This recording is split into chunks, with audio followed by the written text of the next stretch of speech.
We're working on step 4 now, which is set up a work breakdown structure. Now, work breakdown structure is simply defined as a way to organize and roll information up so we can access it readily.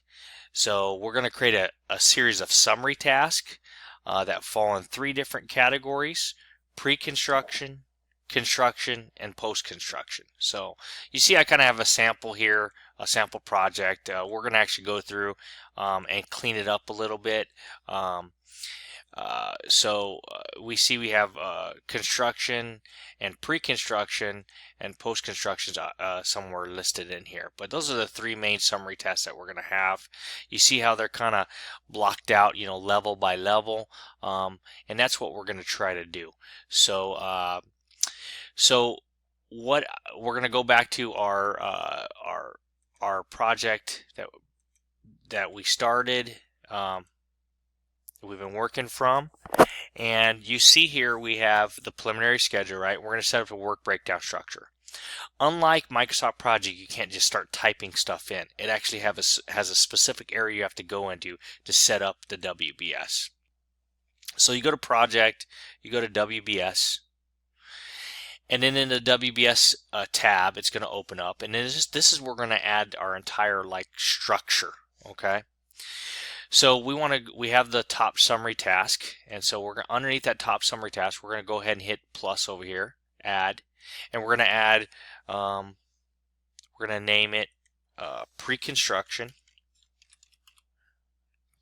and then the next thing we're going to go up to the top.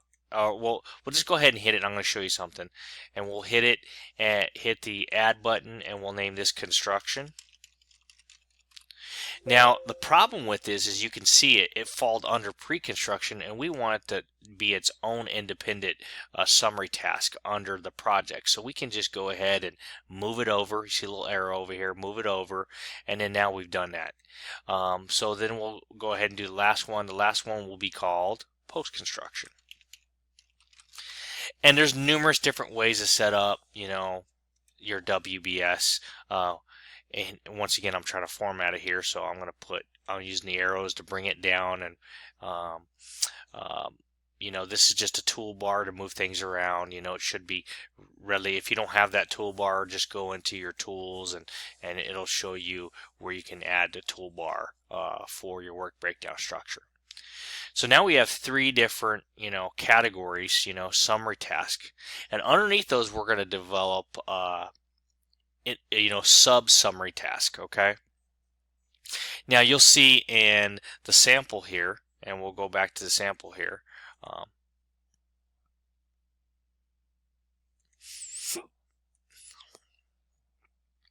In the sample here, you have design, you have submittal development, all Division 1 activities. If you don't know what Division 1 is, that's what we do. It's general requirements, general conditions, including submittal reviews, submittal development, fabrication, delivery, procurement sections, and the design. So we want to go ahead and go back to our project, right? And we want to set up, those type of activities. And by the way, legally, when we look at doing a schedule, this is one of the requirements. One of the requirements is that we have design and underneath design development and review and approval underneath within the schedule. A lot of people don't do that, but it's necessary and it's required legally. So go to the WBS tab. We'll go ahead and add a summary task, and we want it to be under. You see it's underneath that. It's a sub summary task, and we're going to name this design. Okay. The next thing we're going to do is go back to it, the same thing. We're going to name that Division 1.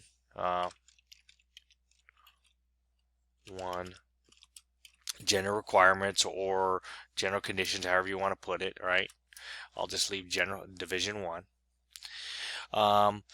And then say under design, it's pretty straightforward, all the different design activities, but we'll go under Division 1. It's a broad base thing, so we'll go under there and we'll say, okay, how about submittal development? Okay, and then also we'll do submittal approval, And as I said before, we want to develop a schedule where it can stand up legally in the court of law, and it's easy to organize, easy to see. Most people have trouble with schedules because they can't organize things, and that's something I personally like doing, and it just is interesting to me to be able to organize things within a project schedule. So you can see I identified numerous different areas that fall under Division 1. This is not all of them. This doesn't contain every single one. My advice to you is everything that under Division 1 and everything in the construction section, we go to the table of contents in the specification. And if the designer did his or her job, we use that table of contents to develop a set of sub-summary tasks so we can organize it. So, and you'll see in Division 1, it'll have numerous different things. It'll have environmental, it'll have a whole, stormwater pollution protection. It'll have all those items underneath Division 1, and we can break out those individually. So the next thing we're going to do is go to construction. And in construction, it's good to keep in line with the construction documents. So go to the specs, open up the table of content, and in the table of contents you'll find out the scopes of work. So then we know, say we have CSI Division 2, right? And Division 2 would be demolition. We'll go in here and we'll go by looking at the specification once again, and we'll go CSI Division 3.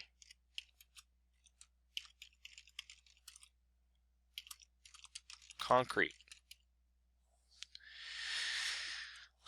We can also do the same thing in post-construction. We could break it up and say, okay, we want testing. We want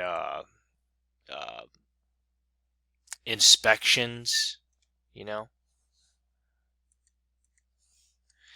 then maybe we'll put in here some key milestones, like substantial completion and some key milestones. So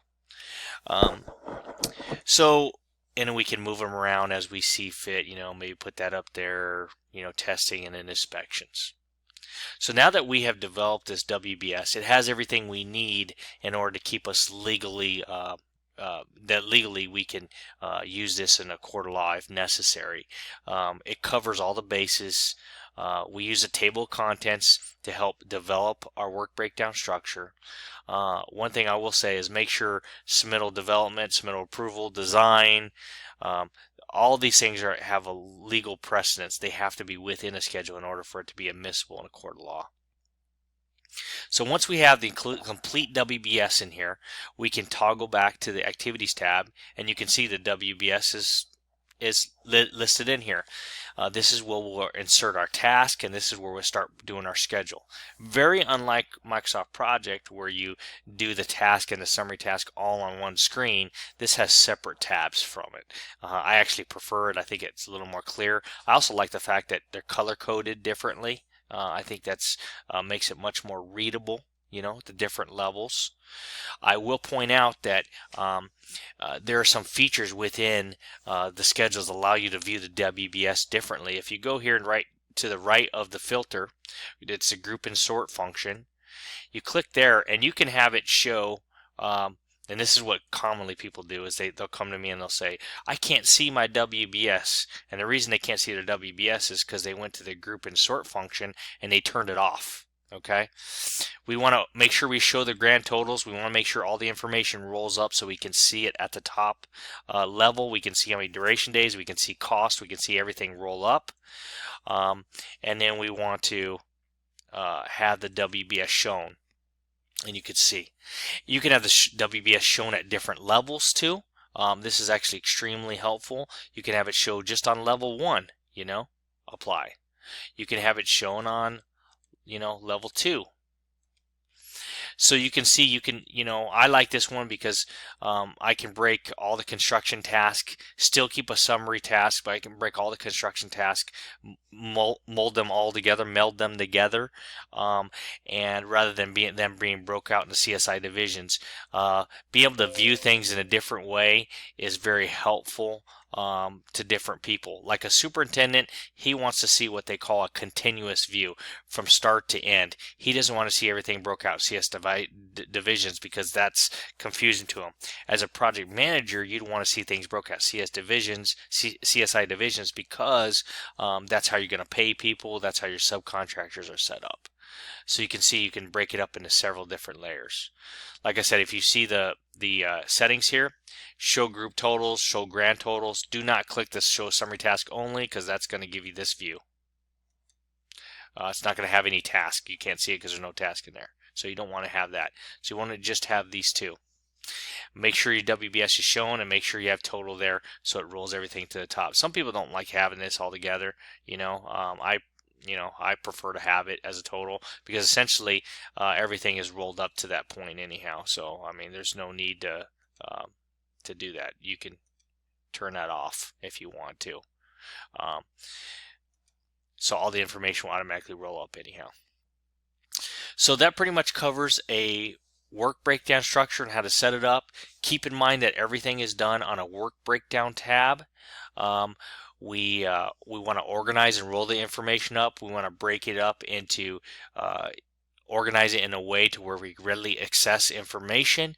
We want to make sure we have all the CSI divisions in here.